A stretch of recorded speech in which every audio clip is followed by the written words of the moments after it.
ঢাকার মধ্যে সবচেয়ে কষ্টের কাজ আমার কাছে মনে হয় এই বাসা পাল্টানোটা। বাসা যারা পাল্টায় তারাই বুঝতে পারে যে কত কষ্টের কাজ এটা। দেখো সবকিছু কত অগোছালো হয়ে আছে, এগুলো কখন যে গোছাবো এটা ভাবলেই আমার ভয় লাগতেছে। তাছাড়া আমার তো এমনিতেই সূচিবায়ু আছে, কোনো কিছু অগোছালো দেখলে একদমই ভালো লাগে না, চোখ ব্যথা করে, মনে হয় যে কখন এগুলো গোছাবো, কখন আমি একটু বসবো। যারা ভাড়া বাসায় থাকে তাদের জন্য কিন্তু ব্যাপারটা আরো বেশি কঠিন। তারা দেখা যাচ্ছে কয়দিন পর পরই বাসা পাল্টাতে হয় অনেক প্রবলেমের কারণে। অনেকের বাড়ি এলে ভালো পড়ে না। তাই আল্লাহর কাছে শুকরিয়া আদায় করি যে আলহামদুলিল্লাহ আল্লাহ মাথা গোঁজার মতো একটা ঠাঁই দিয়েছে। তবে আমাদের বাসায় যতগুলো মানুষ আছে সেই হিসেবে বাসাটা কিন্তু আমাদের জন্য একটু ছোট হয়ে গিয়েছে।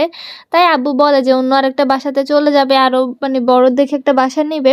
আল্লাহ যেদিন তাওফিক দিবে, তো তখন আবার ওই ধাক্কা সহ্য করতে হবে। তবে সেটা হয়তো এখনই না, কিছু বছর পর, কারণ একটা ফ্ল্যাট নেওয়া তো আর মুখের কথা না, অনেক বড় একটা ধাক্কার ব্যাপার। আসসালামু আলাইকুম, আমি ঐশী চলে এলাম তোমাদের জন্য আর একটা নতুন ভিডিও নিয়ে। ভিডিওটা কে কোথা থেকে দেখছো একটু কমেন্ট করে জানিয়ে দিও। আমার ফেসবুক পেজ থেকে দেখে থাকলে পেজটা লাইক করে দিও, ইউটিউব চ্যানেল থেকে দেখে থাকলে চ্যানেলটা সাবস্ক্রাইব করে দিও। পেজের নাম ঐশীস ব্লগ, ইউটিউব চ্যানেলের নাম ঐশী ভুইয়ান। ভিডিও শুরুতে আমি যে কথাগুলো বলেছি তোমরা কিন্তু বুঝতেই পেরে গিয়েছো, আমরা আমাদের নতুন বাসায় ফাইনালি উঠে যাচ্ছি আর কি। আমি বেশ কিছুদিন আগে তোমাদের সাথে একটা ভিডিও শেয়ার করেছিলাম যে আমাদের নতুন বাসার কাজ কমপ্লিট হয়ে গিয়েছে, যে বাসাটা আলহামদুলিল্লাহ আমার শ্বশুরের নিজের। তো সেই জায়গাতে আমরা উঠি নাই এখনো, তোমাদেরকে তখনই আমি বলেছিলাম, কিন্তু এখন ফাইনালি আমরা উঠে যাব আর কি।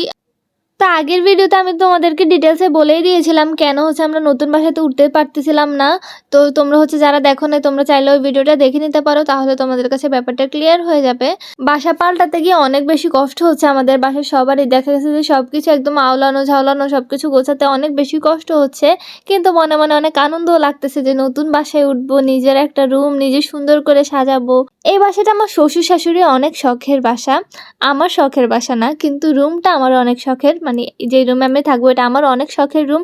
এখানে আমি প্রতিটা কোণা আমার মনের মতো করে সাজাবো, আমার ইচ্ছা আছে ইনশাল্লাহ। যেখানে প্রতিটা কোণায় আমার হাতের ছোঁয়া থাকবে, কেউ বলে দিবে না যে এখানে তুমি এটা করো ওখানে ওটা করো। আমার ইচ্ছা মতো আমি পুরো রুমটাকে সাজাবো। হ্যাঁ, এটা ঠিক আছে যে অনেক দামি দামি ফার্নিচার দিয়ে আমি রুম সাজাতে পারবো না, কারণ আল্লাহ এখনো আমাকে অতটা তৌফিক দেয় নাই। তবে আলহামদুলিল্লাহ আল্লাহ যতটা দিয়েছে ততটার মধ্যেই চেষ্টা করবো রুমটাকে সুন্দর করে সাজানোর। আসলে দামি আর কম দামি আমার কাছে মনে হয় না যে ওটা ম্যাটার করে। ম্যাটার করে জিনিসটা দেখতে কতটা সুন্দর হয়েছে, আমি রুমটাকে সুন্দরভাবে কতটা ডেকোরেশন করতে পেরেছি, সেটাই আমার কাছে মনে হয় যে ম্যাটার করে।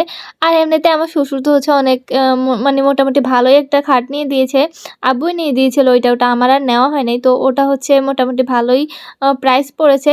আর আমি যে জিনিসগুলো বানাবো ওগুলো আমি খুব একটা এক্সপেন্সিভ কিছু নিতে পারবো না আর কি এখনো। তবে আল্লাহ কোনোদিন তৌফিক দিলে ইনশাল্লাহ তখন নিতে পারবো। বাসার কাজ কমপ্লিট হওয়ার পরে কিন্তু আমি এখানে একটা আলমারি কিনে রেখে গিয়েছিলাম। তো ওটার মধ্যে আমি আমার সব জামা কাপড় সুন্দর মতো গুছিয়ে রাখছি আর কি। আর ভিডিও শুরুর দিকে তো তোমরা দেখতেই পেয়েছো আমি একেবারে সানসেটের উপরেই উঠে গিয়েছিলাম আর কি। ওখানে যত পাতিল, তারপর অপ্রয়োজনীয় যে জিনিসগুলো বড় বড় পাতিল ওগুলো উঠাই রাখছিলাম।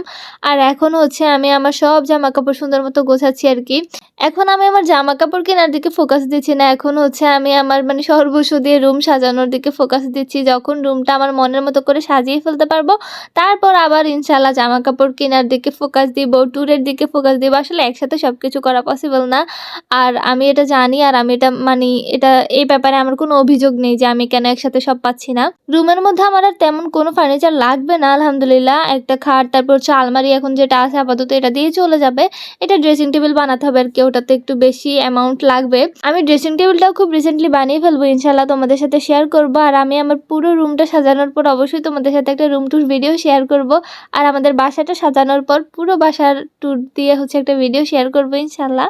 তো আজকের ভিডিওটা এই পর্যন্তই। সবাই ভালো থাকবে এবং আমার জন্য দোয়া করবা। আর ভিডিওটা কেমন লেগেছে সেটা অবশ্যই কমেন্ট করে জানিয়ে দিবা। আর এমন ভিডিও যদি তোমরা পেতে চাও সেটাও জানিয়ে দিবা। তোমরা কেমন ভিডিও পছন্দ করো সেটা আমাকে জানিয়ে দিলে আমার ভিডিও মেক করতে একটু সুবিধা হবে আর কি। আমি ওই রিলেটেড ভিডিও তোমাদেরকে দেওয়ার চেষ্টা করবো যদি আমার সাধ্যের মধ্যে থাকে।